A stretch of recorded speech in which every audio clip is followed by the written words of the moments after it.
बिस्मिल्लाहिर्रहमानिर्रहीम। अस्सलाम वालेकुम फ्रेंड्स, कैसे हैं आप सब लोग। उम्मीद है आप सब ठीक ठाक होंगे। दोस्तों, आप देख रहे हैं TS knowledge TV YouTube channel. Welcome to our YouTube channel. दोस्तों, हमारे चैनल TS नॉलेज टीवी की जानिब से अपने तमाम मुअज़्ज़िज़ नाज़रीन, सामीन कराम और किसान भाइयों को अस्सलाम वालेकुम रहमतुल्लाहि व बरकातहू। दोस्तों, जैसा कि आपको पता है कि दुनिया की आबादी तेज़ी से बढ़ रही है, ज़मीनी वसाइल जो है वो महदूद हैं। इन महदूद वसाइल से ज़्यादा पैदावार हासिल करना और अपनी फसलों की पैदावार ज़्यादा से ज़्यादा बढ़ाना, ये किसान के लिए एक चैलेंज है। इसके लिए किसान क्या कर रहा है कि वो अंधाधुंध केमिकल फर्टिलाइज़र, केमिकल खाद इस्तेमाल कर रहा है, जिससे ना कि किसान को माशी नुकसान हो रहा है, साथ साथ में ज़मीनों को भी नुकसान हो रहा है। तो दोस्तों, आज की इस वीडियो में मैं आपको एक ऐसा ऑर्गेनिक फर्टिलाइज़र यूनिट विज़िट करवा रहा हूँ, जिसके इस्तेमाल से आप अपनी जो खादें हैं, केमिकल खादें हैं, उसको बहुत हद तक कम कर सकते हैं और अपनी ज़मीन की जो ज़रख़ेज़ी है उसको बहुत ज़्यादा बढ़ा सकते हैं। तो आइए आपको विज़िट करवाते हैं फ्रेंड्स। ये एक आपको नज़र आ रहा है फर्टिलाइज़र प्लांट है, ये साथ में ये जो ऊपर आपको मोटर नज़र आ रही है, ये मूवेबल है। इस पॉन्ड के अंदर जो गोबर है वो डाल दिया जाता है, जो पोल्ट्री है यानी ये जो मुर्गे हैं उनका वेस्ट भी डाला जाता है और 15 दिन तक इसके अंदर रखा जाता है।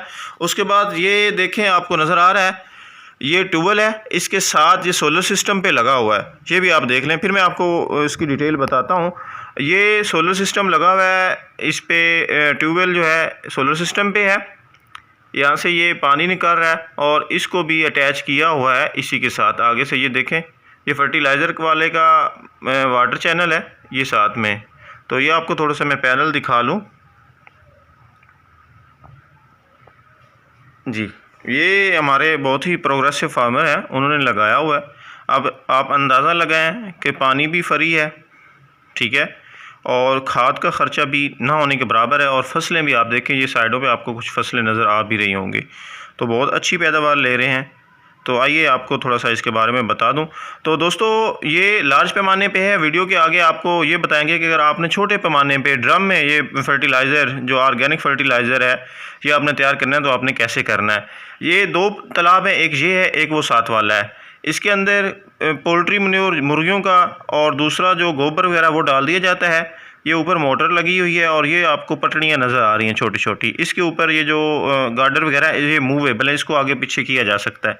इससे इसको हिलाया जाता है, 15 दिनों में ये तैयार हो जाता है। तैयार होने के बाद इसको अगले पॉन्ड में भेज दिया जाता है। और इधर से ये देखें, नीचे इसके टायर लगे हुए हैं छोटे छोटे।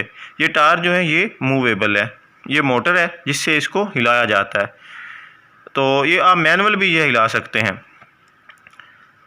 जी। तो वीडियो में आपको बताऊंगा कि आपने अगर ड्रम में तैयार करना है तो फिर आपने क्या क्या चीज़ें लेनी है। तो दोस्तों, ये जो इधर वाली मोटर है ये बिजली पे है, ये ठीक है। ये पानी इसके अंदर आता है, इसके साथ ही एक जो वाटर है इसका जो कनेक्शन है ये दिया हुआ है इस यूनिट के साथ, ठीक है। ये इधर भी पानी जाता है, तो उससे होके फर्टिलाइज़र तैयार होके फिर इस दूसरे वाले पॉन्ड में आ जाता है, ठीक है। और इससे पानी जो है आगे वाटर चैनल में जाता है और आगे वो फसलों में चला जाता है। अब आते हैं कि आपने अगर 1 एकड़ के लिए बनाना है, ठीक है। कुछ लोग पूछते हैं मुझसे, पहले भी कुछ वीडियोस मैंने अपलोड की थी कि आप 1 एकड़ के लिए भी बता दें और छोटे पैमाने पर भी बता दें। तो एकड़ के लिए अगर आपने बनाना है तो आपने एक बड़ा ड्रम लेना है, तकरीबन जिसकी कैपेसिटी कुछ 60 लीटर हो, वो आप ले लें। या कुछ लोगों ने फर्मेंटर ये ज़मीन के अंदर भी बनाए होते हैं, तो अगर आप ज़मीन के अंदर, वो थोड़ा कास्टली पड़ जाता है, आप ड्रम ले लें, मार्केट से आपको सेकेंड हैंड भी मिल जाएगा। उसमें आपने क्या करना है कि उसमें आपने 50 किलो गाय का गोबर ले लेना है, उसमें 2 किलो आपने बेसन डाल लेना है, 2 किलो पुराना गुड़ डालना है, 5 किलो आपने राख ले लेनी है। ये जो राख, जिसे सा भी बोलते हैं, ये जो चीज़ें जल जाती हैं उसके बाद जो ऐश होती है उसे राख बोलते हैं, वो आपने ले लेनी है। उसके बाद इसी तरह 2 किलो बड़ी उम्र का जो दरख्त है, जैसे बरगद है या फिर कोई भी दरख्त जिसके पत्ते ज़्यादा ज़मीन पर गिरते हों, उसके नीचे से आपने मिट्टी ले लेनी है। और जानवर का अगर आपको पेशाब मिल जाए तो 5 लीटर वो भी ले लें। अगर वो नहीं मिलता आपको तो आप पुरानी जो लस्सी होती है, 2 किलो लस्सी डाल लें, या फिर 2 किलो दही भी इसमें डाल सकते हैं। कुछ लोग दूध भी कहते हैं, लेकिन दूध जो कि एक मुकद्दस चीज़ होती है, इसलिए वो फिर कुछ लोग इसका एतराज़ भी करते हैं कि ये दूध हम गोबर में नहीं मिलाते। तो आप लस्सी मिल जाए या फिर दही मिल जाए, क्योंकि ये दही जो होती है ये भी बैक्टीरिया का कल्चर होता है। अगर आप ये भी ना मिलाना चाहें तो फिर आपको अयूब एग्रीकल्चर रिसर्च सेंटर की जो सॉइल माइक्रोबायोलॉजी लैब है वहाँ से या फिर एग्रीकल्चर यूनिवर्सिटी से एक बैक्टीरिया का बना बनाया कल्चर मिलता है, छोटा सा पैकेट होता है, वो आप ला के इसमें डाल सकते हैं। तो ये सारी चीज़ें आपने ले लेनी, इन तमाम चीज़ों को आपने ड्रम के अंदर डालकर मिक्स कर लेना है। दिन में तकरीबन आप एक दफ़ा सुबह हिला दें, एक दफ़ा आप रात को हिला दें। तो 2 दफ़ा दिन में हिला दें या एक दफ़ा आप हिला दें। लगातार आपने इसे 15 दिन तक मिक्स करते रहना है। उसके बाद इसमें से कोई खट्टी खट्टी सी स्मेल आना शुरू हो जाएगी। तो ये खाद आपकी 1 एकड़ की तैयार हो गई है। अब आपको ने इसको अप्लाई कैसे करना है दोस्तों, आपने जिस तरह आप फर्टिगेशन करते हैं, मतलब आप फर्टिलाइज़र को पानी में डाल के नक्के के ऊपर खाले के ऊपर रख देते, उस तरह सेम आपने इस ड्रम को नक्के के ऊपर रख देना है और पानी आपने चला देना है। इसके आखिर में आपने थोड़ा सा अमेज़ा जो है, जब ये ख़त्म हो जाए थोड़ा सा अमेज़ा रोक लेना है। उसकी वजह ये है कि जब आप दोबारा बनाएंगे तो माइक्रोब वगैरह इसमें पहले होंगे, तो ये बहुत जल्दी बन जाएगा। तो ये आपने तकरीबन 15-20 दिनों के बाद फिर फ्लड करता रहना है। आहिस्ता आहिस्ता आपने खाद की मिकदार फसलों में कम करते जाना है। तकरीबन 1.5 साल के बाद आपकी ज़मीन के अंदर जो खाद बनाने वाले, जिसमें nitrogen solubilising bacteria, nitrogen fixing bacteria है, फास्फोरस सॉल्युबलाइजिंग बैक्टीरिया है, ये सारी चीज़ें आ जाएंगी। उसके अलावा जो खाली गोबर की खाद डालते हैं उसमें पोटाशियम की मिकदार बहुत कम होती है।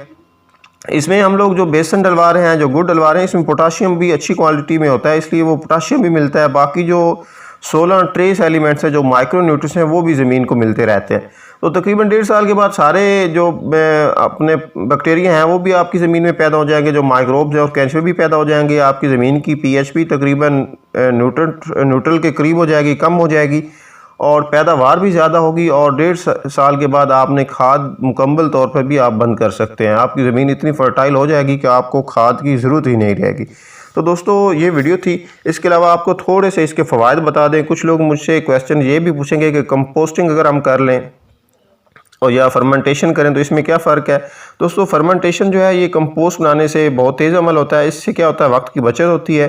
दूसरी बात यह है कि 15 से 20 दिन के अंदर फर्मेंटेशन में माइक्रोब जो होते हैं उनकी तादाद बहुत ज़्यादा हो चुकी होती है। इसका पानी जब खेत में फैलता है तो हर जगह पौधे को पहुंच जाता है। जड़ें लंबी होती हैं पौधे की और अच्छे माइक्रोब जो होते हैं वो पौधे को ग्रो करने में मदद देते हैं। अगर आप गोबर या वो कंपोस्ट डालेंगे वो सही तरह से इक्वल हर पौधे को तो नहीं पहुंच सकता। इसके अलावा ऑक्सीजन के बगैर सांस लेने से फर्मेंटेशन वाले माइक्रोब एसिटिक एसिड भी छोड़ते हैं।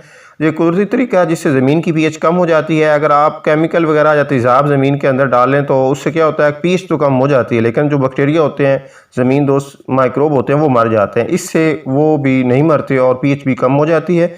इसके अलावा जो फर्मेंटेशन का तरीका है ये लेबर बहुत बचाता है। इससे लेबर की जो कास्ट है वो बच जाती है, जिससे ज़िम्मेदार का माशी फ़ायदा होता है। तो फ्रेंड ये वीडियो थी। अगर किसी बात की आपको समझ ना आई हो तो आपने पूछ लेना है कमेंट में, हम कमेंट में रिप्लाई करेंगे इंशाल्लाह ताला। बहुत शुक्रिया। अल्लाह हाफिज़।